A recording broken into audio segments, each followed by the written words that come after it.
Can you actually cure anxiety? Here's what science and real life says about generalized anxiety disorder. Hey friends, welcome back to the channel.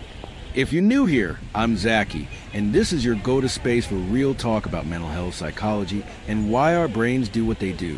If you've ever Googled something like, why do I worry all the time? Or, will this anxiety ever go away? You're in the right place. Today, we're diving deep into a question that so many people silently struggle with. Is generalized anxiety disorder curable? Like, really, is there a way out? Or are we just learning to live with it forever? I know from experience, both personally and from this amazing community, that living with GAD can feel like you're constantly walking through life with your foot hovering over the gas pedal. Your mind races, your heart pounds, and you worry about things that others seem to brush off. It's exhausting. So today, we're unpacking what science actually says about this condition, and whether cure is the right word at all. And don't worry, I'll keep it human.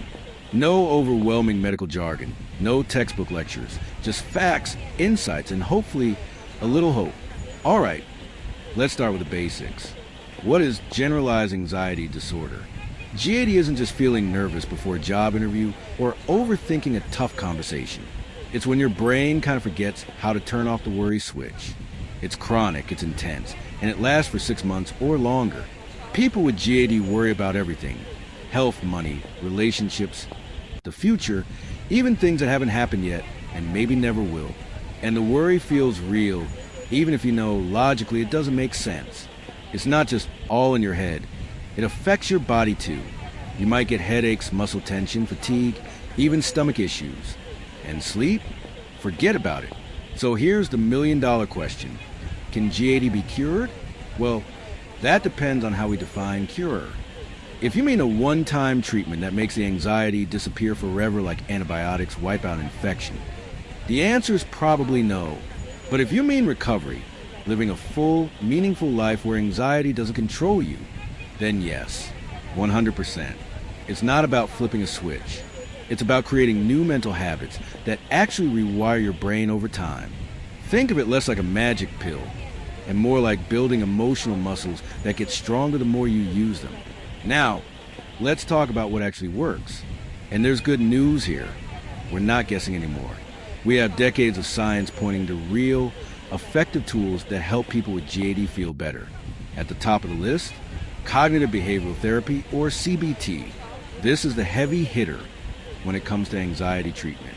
CBT helps you spot and challenge those anxious thought patterns, like when your brain says, what if I mess up?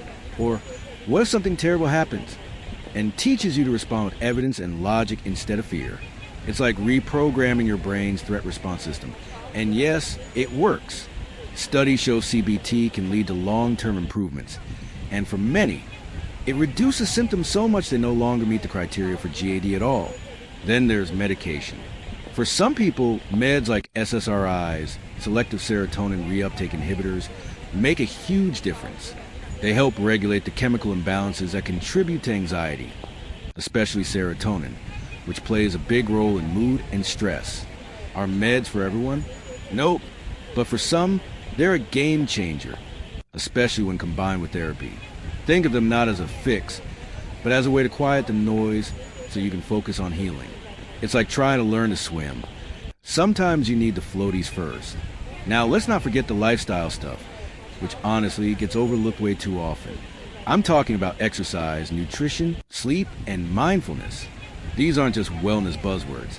They have real, measurable effects on your nervous system. Exercise boosts your brain's feel-good chemicals, like endorphins and dopamine. It also burns off the stress hormone cortisol. Sleep helps your brain reset and regulate emotion. Even basic mindfulness techniques, like breathing exercises or guided meditations, help your brain learn to respond instead of react. You don't have to be a Zen monk to feel the benefits. Just 5 to 10 minutes a day can lower your baseline anxiety. So what does all of this mean for recovery? Is it possible to get to a point where GAD no longer runs the show? The answer again is yes, but it takes time. For some people, anxiety symptoms fade significantly after therapy.